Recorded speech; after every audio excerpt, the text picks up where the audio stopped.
Frank had been looking for a fresh start. The divorce was bitter, his job exhausting, and the suffocating city no longer felt like home. So when he stumbled across the listing for the old craftsman-style house on the outskirts of town, spacious, secluded, and laughably underpriced, he couldn't resist. Within a week, it was his. The house had its quirks, sure. The floors creaked when the wind blew, the windows rattled, and there was a faint smell of earth and mildew that no cleaning could fix. Still, it was better than his old life. Or so he thought. On his first night, just as he was dozing off in his new bed, he heard it. Faint, rhythmic tapping. He dismissed it as the house settling, or maybe some animal scurrying around outside. But the tapping came again the next night, and the night after that. Always the same. A steady cadence that started just after midnight and stopped before dawn. By the fifth night, curiosity got the better of him. He grabbed a flashlight and followed the sound creeping down to the basement, which he'd only glanced at during his initial tour. The space was dank and unfinished, with exposed beams and a single rusted bulb swinging overhead. But something else was there too. A door. Frank froze. He was sure that door hadn't been there before.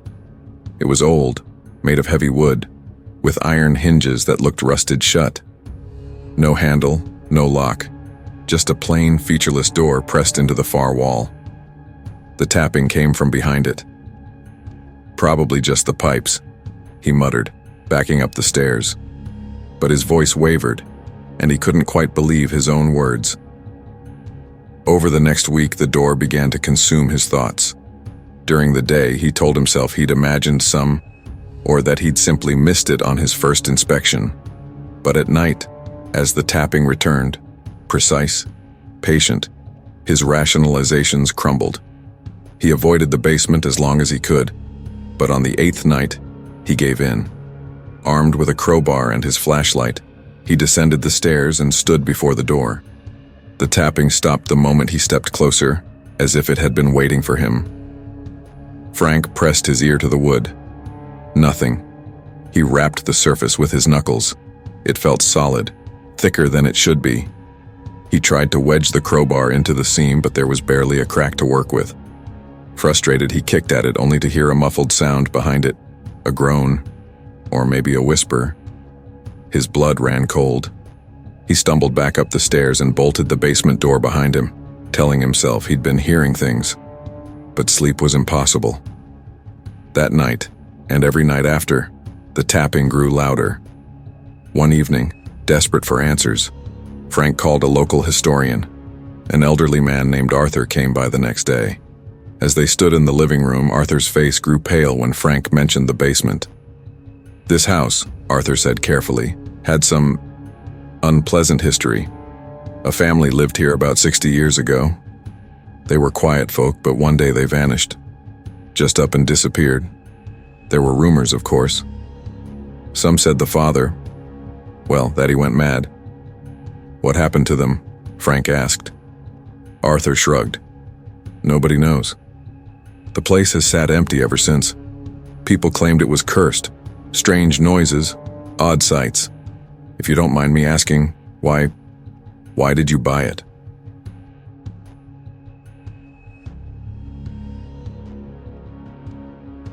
If you need more terrifying horror stories, please hit the subscribe button and like the video for more.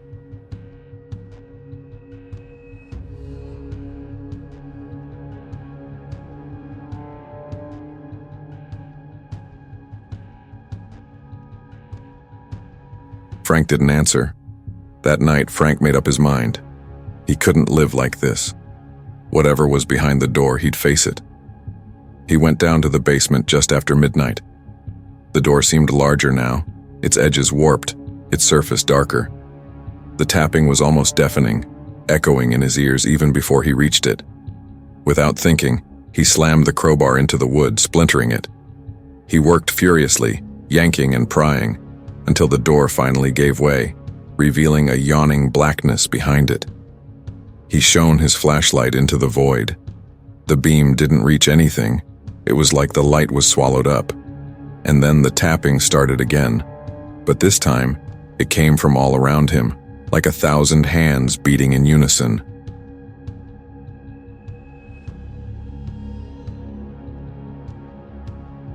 "Hello?" he called, his voice trembling. Something moved in the darkness, not quickly but deliberately, advancing one slow step at a time. A shadow, taller than any person, its form shifting and rippling like smoke. And then it spoke. "Thank you for opening the door." Frank dropped the flashlight. He turned and bolted up the stairs, but the basement door wouldn't budge. He pounded on it, screaming as the tapping grew louder, a cacophony that filled the entire house. The next morning, the house stood silent, empty. The basement door was gone, leaving nothing but a smooth wall where it had been. Frank's car remained in the driveway, keys in the ignition, the driver's door ajar. He was never seen again.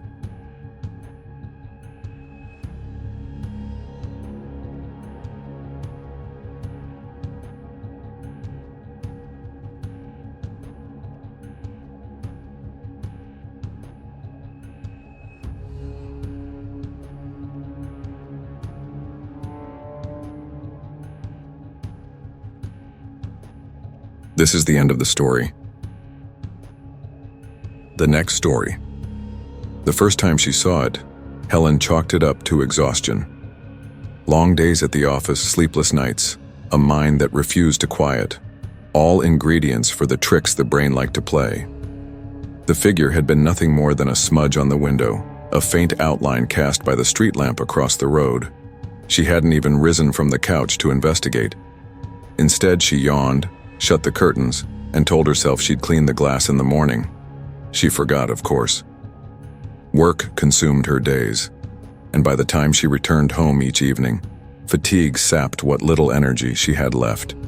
A week passed, then two, and then, late one Wednesday night, she saw it again. Helen froze. She was standing by the kitchen sink, a mug of Bush's and of tea clutched in her hands, staring at the darkened window above the sink. There it was, a shape, faint but undeniable, hovering just outside the glass. It was tall, unnaturally thin, its shoulders slightly hunched as though it were pressing closer to peer in. Her heart slammed against her ribs. She reached for the light switch, her fingers fumbling on the wall. When the kitchen light clicked off, her reflection vanished and she could see the window clearly. The shape was still there. Helen's breath hitched. She was too scared to move, but too curious to look away. Slowly, she crept forward until her face was mere inches from the glass. The figure remained. It didn't move, didn't sway, just stared back at her. Was it wearing a hood? A hat? She couldn't tell. A car passed on the street, its headlights sweeping over the front yard. For a brief moment, the window was flooded with light. Nothing. When the light faded, the shape was gone. She told herself it was nothing. The next morning, she inspected the yard, the bushes, and even the sidewalk in front of her house. She found nothing unusual. That evening, she walked into the kitchen with purpose and forced herself to stare at the window. The glass was pristine. Whatever she'd seen, it had been in her head. Stress, she thought. Simple as that. But it wasn't. Night after night, the figure returned. Sometimes it was at the kitchen window. Other times she'd see it from the living room as she sat on the couch. It never moved, never tried to approach the door. It just watched. Helen started drinking wine to help her sleep, but it only made her wake up in the middle of the night, groggy and disoriented. And every time, as soon as her eyes adjusted to the dark, she'd see it.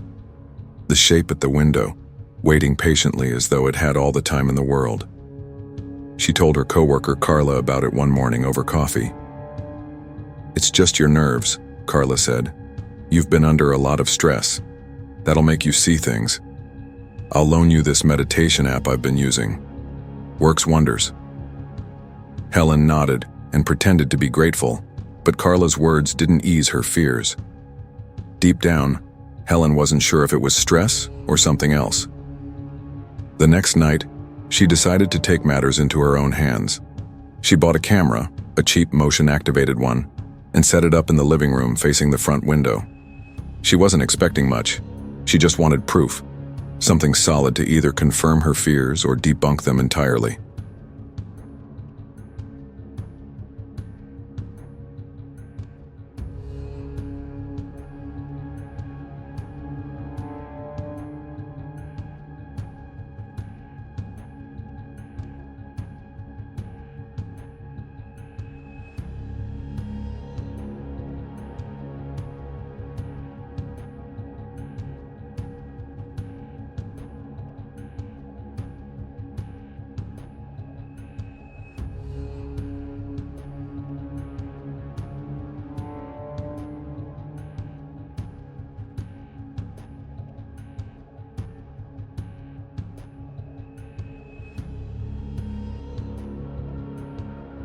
At 2:14 a.m., Helen woke to the sound of her phone vibrating on the nightstand. She groggily picked it up and stared at the alert. Motion detected. Her blood ran cold. She opened the app connected to the camera. The live feed appeared, dimly lit by the faint glow of the street lamp outside. For a moment, she saw nothing out of the ordinary. And then it moved. Helen's breath caught in her throat. The figure stepped closer to the window, its movements deliberate and measured. Its face was obscured, or did it even have one? Helen couldn't tell. All she could see was the hollow darkness where a face should have been. Suddenly, the figure's head jerked to the side as if it had heard something. Then it turned. It wasn't walking away. It was walking toward the side of the house, toward the kitchen door. She didn't sleep that night. The police were kind but unconvinced. They checked the yard, the driveway, and the footage. Could be a prank, one officer said. Someone is messing around with a costume, but there's nothing to suggest they tried to break in. I'd recommend locking all your doors and windows, maybe get a second camera.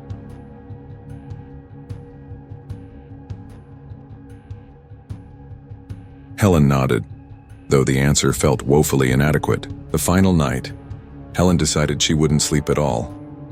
Armed with a kitchen knife, she sat in the darkened living room, staring at the window where the figure usually appeared.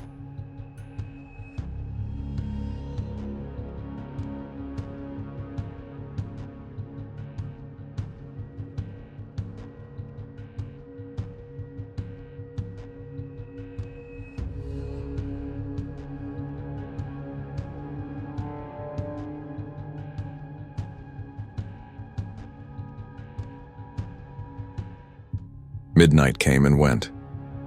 The house was silent except for the occasional groan of the wood floorboards. At 3 a.m., it appeared. Slowly, as if emerging from the shadows themselves, the figure took shape. Helen tightened her grip on the knife. Then, for the first time, it moved toward the glass. Her heart thundered in her chest. The figure's hand reached out, fingers curling against the glass. For a moment, they stared at each other. Helen felt an inexplicable pull, a deep sense that this thing knew her in some awful, intimate way. The figure raised its other hand and pointed at her.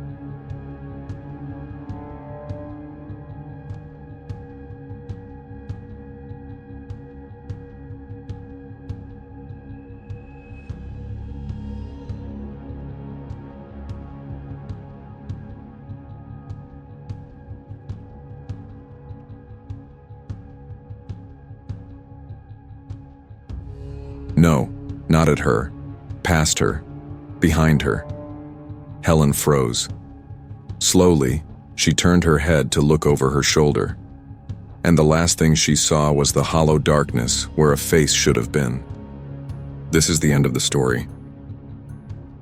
The next story. The train station was deserted, as they often were late at night. Frank checked his watch. 11:47 p.m. The last train of the night would be arriving soon. He tugged his coat tighter against the cold, the eerie silence of the station settling around him like a heavy blanket. The train rolled in a moment later, squealing metal echoing off the tiled walls. Frank noticed something strange as he stepped forward. The car nearest him was completely still. No voices, no rustling of papers or the hum of quiet conversation. Just silence. He hesitated but eventually climbed aboard. The air inside was colder than the station, sharp and electric. There were passengers, all sitting perfectly upright, staring straight ahead. Men, women, and even a few children dressed in a way he couldn't quite place. Some too old-fashioned, others too modern. But none of them moved. Frank shuffled down the aisle, glancing at their faces. Something prickled at the back of his mind, something he couldn't quite name. The faces seemed familiar, and yet he couldn't place where he'd seen them. "Excuse me, is this seat taken?" he asked a middle-aged woman near the middle of the car. Her eyes didn't flicker. Her hands rested on her lap, unmoving. "Right," Frank muttered, moving on. He took a seat a few rows down, feeling a creeping unease. The train lurched forward, its steady rhythm rattling through the car. Frank stared out the window, trying to shake the strange feeling crawling under his skin. The station faded into the night, replaced by a dark, indistinct blur of countryside. Then he noticed it. Every passenger in the car turned their head at the same time. Not toward the window, not toward the front, toward him. "What the hell?" Frank whispered. They stared, vacant expressions etched on their pale faces. "Can I help you?" he said louder, his voice trembling. No response. Not a blink. Not a twitch. He stood abruptly, his heart pounding. The faces. He knew them now. Not from the station, not from the streets or his life. He'd seen these people before, in his dreams.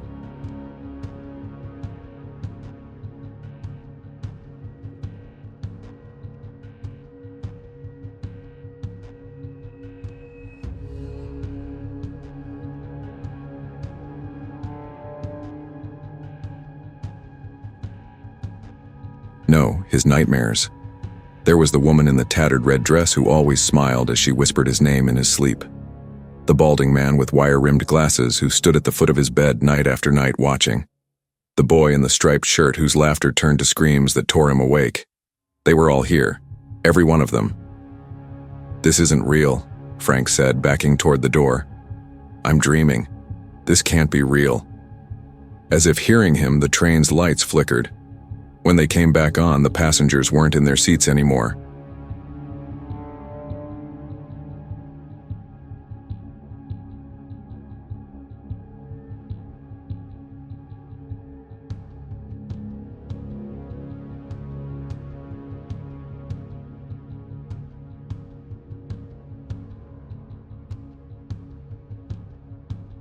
They stood, a wall of silent, familiar faces blocking every exit. The boy in the striped shirt took a step closer, his lips stretched into a grin, teeth too sharp and too many. "Frank," he said, the word twisting and echoing in a voice layered with dozens of others. Frank stumbled backward, pressing himself against the cold metal wall.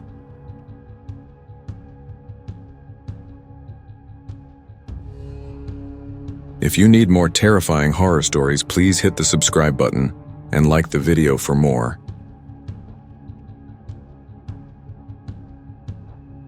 "Who are you? What do you want?" The woman in the red dress answered, her voice low and melodic. "You called us, Frank. Every time you woke screaming, every time you wished the dreams away, we heard you."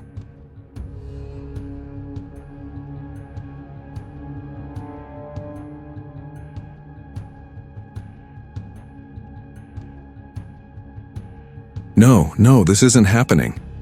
Frank's knees gave out and he slid to the floor. The passengers closed in, their faces stretching and shifting, features merging into grotesque shapes. "You're the last passenger, Frank," the balding man whispered. "You've always been." The train screeched, the world tilting violently as it careened off invisible tracks. Frank's cries were swallowed by the darkness as the lights blinked out one final time.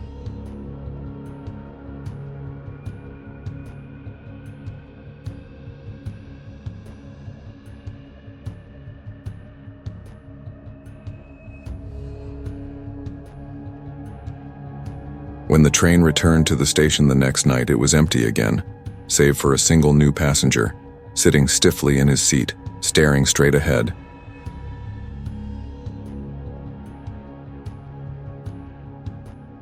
This is the end of the story.